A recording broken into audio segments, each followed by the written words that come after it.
ឆ្កែនេះក្រហមណាស់តើវាឆ្អិនហើយឬ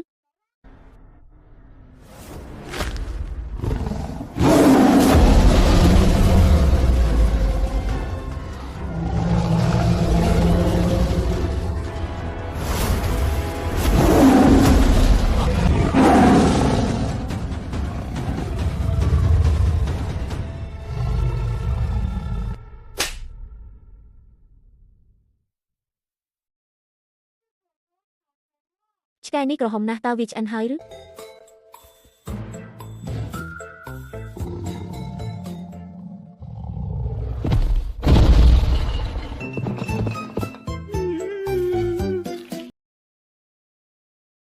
អត់មិនអាចទេនេះពិតជាមិនអាចទៅរួចទេ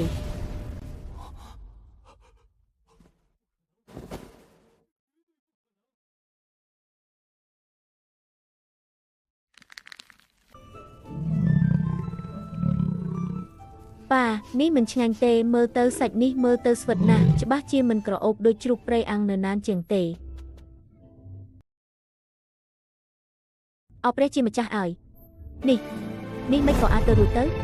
មិនអាចទេសត្វវិញ្ញាណការពារជាតិម្ដេចក៏天哪，这怎么可能？不可